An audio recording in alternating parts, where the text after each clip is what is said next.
Hello, I'm Rosario Lodovice. I'm from the Philippines.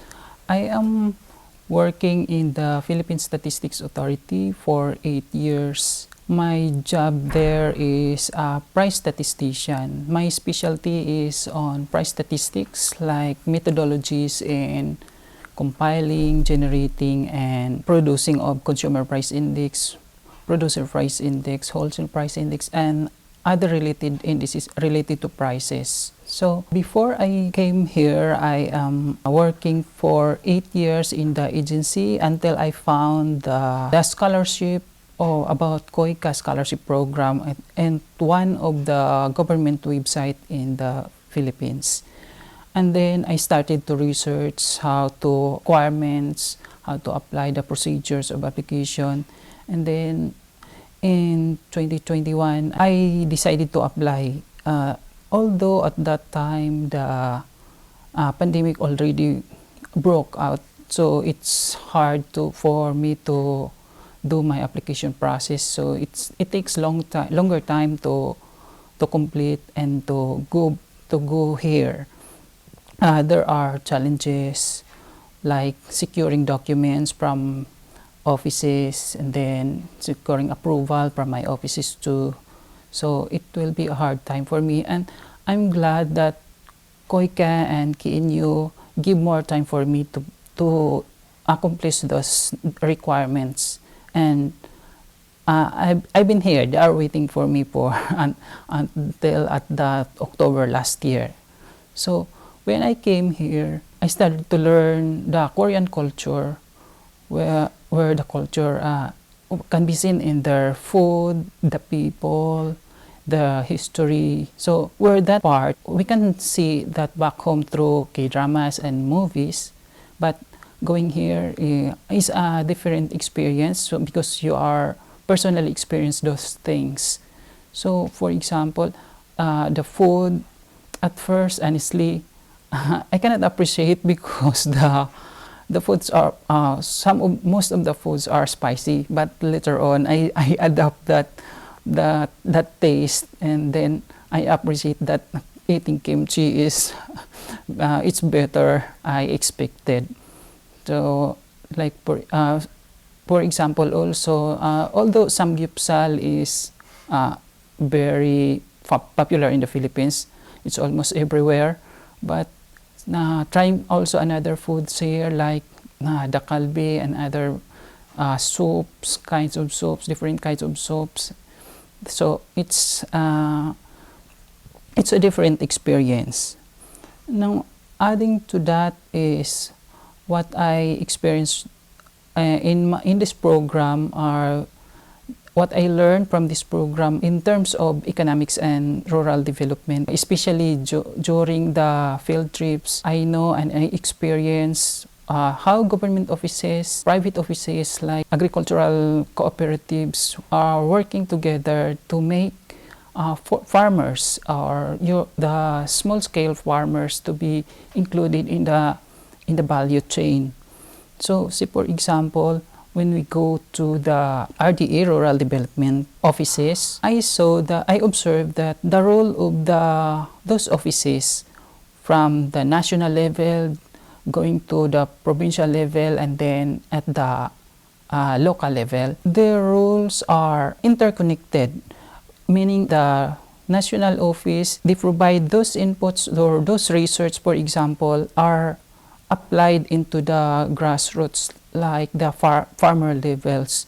So the results of researches here, as I observed, strictly applied to the farm level. Another thing is the technology. Those offices display their technology with regards to agriculture. So looking at those technologies, heartwarming or impressing, that for me, I can see that this is the future of agriculture in South Korea. This is where they go. They are preparing here this kind of technologies for the future agriculture. For me, that is very impressive, and that ever the farmer can see that technologies and that displays in such offices during the field trip, I can feel that they will be motivated because they know how the agriculture will be in the next years, in the next centuries, for example. I'm not seeing those kind of things. Maybe they don't appreciate how the technology and those new researches be used in the future, or they cannot visualize the agriculture will be in the next in the future. So another thing also is the infrastructures. I can see the infrastructures in Korea.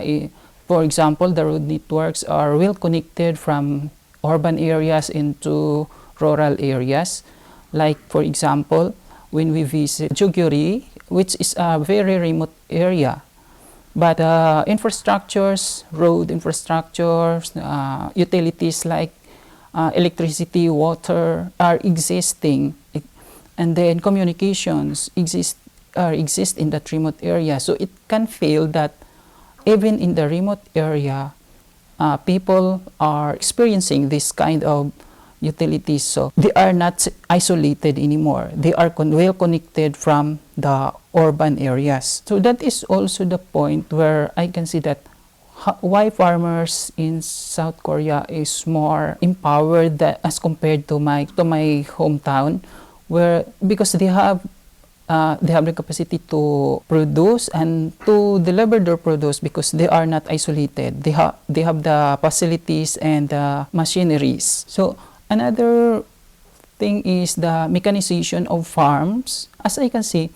farms in Korea, even though there are some of the farms are not quite big, they are small, but machineries are existing. The farmers are using machines. Although in the Philippines, they are doing the farm mechanization, they have that project too. But looking at the Korea, I see that those projects back home are way far behind from what I observe here. So I wish that those projects also back home will be improved, like the status of farm mechanizations in Korea. And then going to other places, like for example, visiting or traveling around Korea is more convenient than what I observe in back home. So you spend only a small span of time, you going to another places, and then scenery, you can see sceneries which are beautiful sceneries, and then the culture also are can be observed in any other places. There are many things that can be remembered in my stay here. So for example, the food, the people, and the culture, the sceneries. But what makes me remember the most is the experience that I had during this program. The program makes me equipped to view how the problems in with regards to agriculture and rural development could be used with and can be addressed. So it gives me an assurance that I can do something in my country to contribute for the development. Especially in my office, they are assigning people to some division or some office with regards to expertise. So as I've said that my expertise is on price statistics, but now I can say that can be added with regards to agriculture. So I can connect that price statistics with regards to and to the agriculture economics and rural development. So from that, the experience that I have here is very crucial and important to my job back home. So when I go back home, first thing to do is back to my work and then share my experiences here so that they can appreciate also how Korea developed their agriculture and their economy from the low-income country after the Korean War, and then with a span of few decades, they become high-income countries. So that's a very promising experience and worth to share for them. And then Another thing is engaging in activities like, for example, in agriculture related activities. So, for example, sharing the knowledge and or presentation, engaging in presentations. For example, if there are speaking activities, that makes my experience here to share for the country as a whole, for the group as a whole. And then, lastly, I will extend my heartfelt gratitude to my thesis supervisor, Professor Lee Yun-sok, for guiding me through my research, for her valuable guidance during my writing my manuscripts, and then to Professor Shin Yu-jung for carrying us during our stay here in Korea, the constant support and advices from him, together with Professor Kim Jong-hwa and the staff of the KNU-KOICA office. They are very accommodating and they always support us and inform us what we do, and they are very helpful for us as foreigners here staying in Korea. We really need that kind of services. And then to our other professors, Professor Yu Chun-gun, Lee Ji-young, Professor Lee Ji-young, and Professor Lee Di-sob, Professor Won, for sharing their expertise during the span of the program. We learn from them, and through sharing their knowledge, and that I'm hoping that those knowledges can be applied in my work back home. So that's all. Thank you.